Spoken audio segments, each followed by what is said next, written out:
एक समय की बात है जब एक छोटे से शहर में एक परिवार रहता था। उस परिवार में नैना, निखिल और उनके बच्चे भी रहते थे। निखिल की बड़ी बहन भी उनके साथ रहती थी, जिसका नाम शीतल था। कुछ महीनों पहले ही शीतल के पति की मौत हो गई थी, इसीलिए अपने भाई भाभी के पास ही वो रहने लगी थी। नैना अपनी ननद शीतल को बिल्कुल भी पसंद नहीं करती थी। वो हर वक्त शीतल को टोंट मारती रहती और परेशान करती रहती थी। एक दिन की बात है जब नैना रसोई में काम कर रही होती है। भाभी, आज मुझे अपनी तबीयत कुछ ठीक नहीं लग रही। अच्छा, फिर आज खाना नहीं बनाओगे? मतलब मुझे बनाना पड़ेगा क्या? मुझे चिंकी के स्कूल भी जाना है, इतना काम है, क्या करूं? नहीं नहीं, ऐसा नहीं है, आप जाओ, मैं कर लूंगी। नैना स्कूल के बहाने घूमने निकल जाती है और शीतल बेचारी तबीयत खराब होने पर भी घर का पूरा काम करती है और खाना भी बनाती है। उसके बाद जब निखिल घर आता है तो शीतल एकदम रो पड़ती है। क्या हुआ दीदी, आप रो क्यों रही हो? कुछ नहीं हुआ भाई, वो तो बस मेरी तबीयत बहुत खराब है, बुखार है बहुत तेज, और घर का पूरा काम किया तो शरीर कांप रहा है। इतने में नैना बाहर से आ जाती है। निखिल नैना से गुस्से में बोलता है कि उसने शीतल दीदी को काम क्यों करने दिया।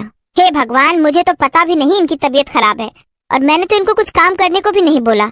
मैं तो अपने बच्चे की कसम खा रही हूँ। शीतल ये सब देखती ही रह जाती है कि कैसे उसकी भाभी अपने आप को बचाने के लिए कसम तक खा गई। बेचारी शीतल खुद ही झूठी बन जाती है और उसका भाई भी उससे गुस्सा हो जाता है। अब नैना रोज ही कुछ न कुछ करके शीतल को बुरा बनाने लगती है। निखिल को भी यही लगने लगता है कि उसकी बीवी सही है और शीतल ही उसकी बीवी के साथ बुरा कर रही है। शीतल बेचारी अकेले में खूब रोती है। शीतल का हर दिन उस घर में गुजारना मुश्किल हो जाता है। वो हर वक्त नौकरानी की तरह काम करती और फिर भी हमेशा सारी बुराई उसको ही मिलती है। एक दिन हमेशा की तरह शीतल घर के कामों में लगी होती है कि तभी निखिल बाहर से आता है। अरे अरे, क्या हुआ? बड़ा खुश दिख रहे हो। अरे आज मुझे ऑफिस से शिमला का ट्रिप मिला है, हम सब शिमला जा रहे हैं। अरे वाह, ये तो बड़ी खुशी की बात है। दीदी भी हमारे साथ जाएंगी। और नैना के तो जैसे तन बदन में आग लग जाती है। अगले दिन सब लोग जाने के लिए तैयार खड़े होते हैं। सब लोग साथ में शिमला के लिए निकल पड़ते हैं।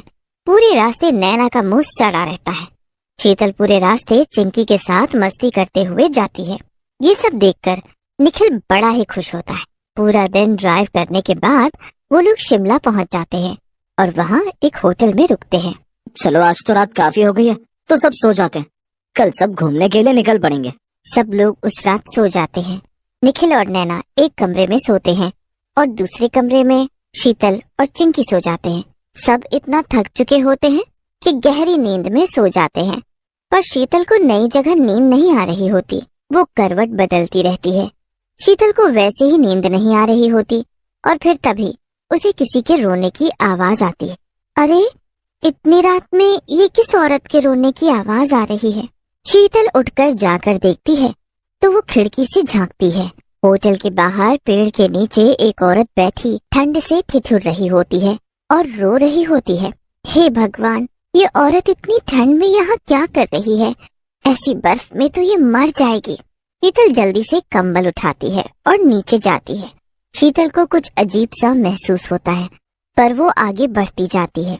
जैसे ही वो उस औरत के पास पहुँचती है तो उस औरत के रोने की आवाज शीतल के कानों में चुभने लगती है।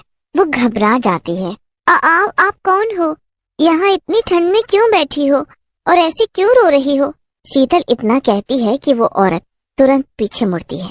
शीतल के सामने एक भयानक शक्ल की चुड़ैल होती है, जिसे देखकर उसकी जोर से चीख निकल जाती है और वो वहीं बेहोश हो जाती है। ये तो मुझसे डर गई। सुबह होती है और निखिल नैना को उठाता है। दोनों तैयार होकर शीतल के कमरे में जाते हैं तो वहाँ शीतल नहीं होती। ये दीदी मेरी बच्ची को अकेले छोड़कर कहाँ गायब हो गई? नैना चिंकी को जल्दी से तैयार करती है और अभी तक शीतल का कुछ पता ही नहीं चलता।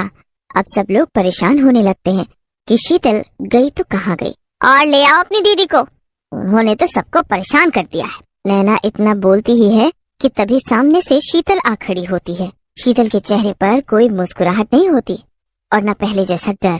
वो एक मूर्ति की तरह बस। कहाँ थी दीदी आप? हम कब से परेशान हो रहे हैं और आप बाहर से टहल कर आ रही हो।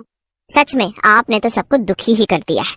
पता है मैं कितनी ठंड में थी, ऐसी ठंड में बैठे हो कभी?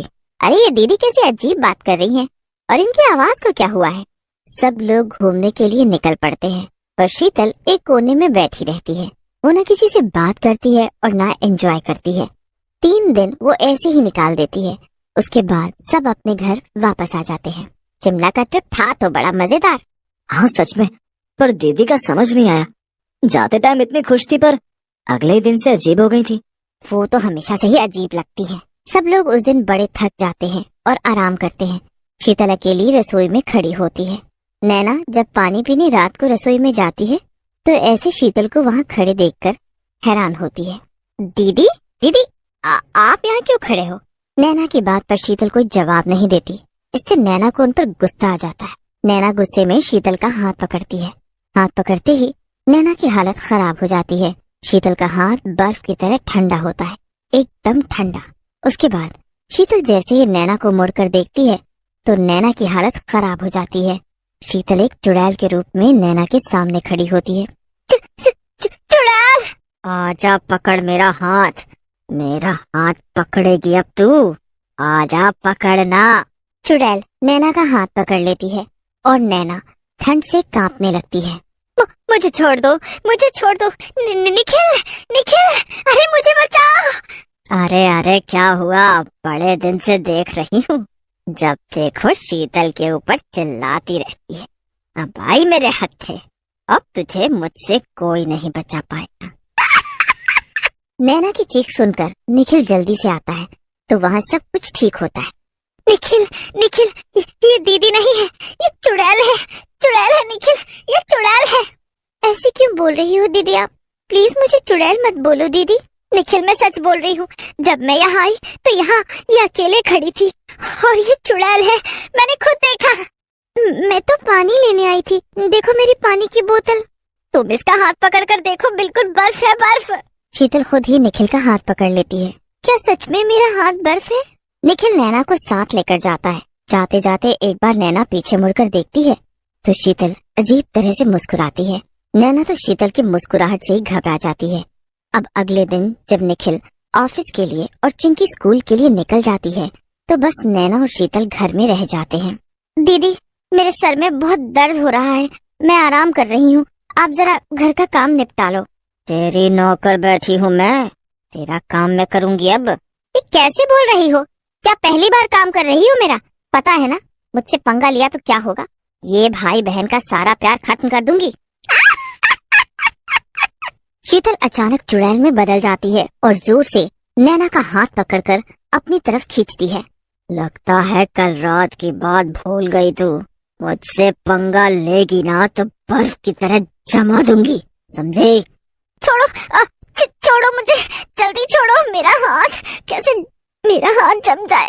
अरे छोड़ो मुझे, मेरा हाथ जम जाएगा, बहुत ठंडा है। छोड़ दो मुझे, छोड़ दो।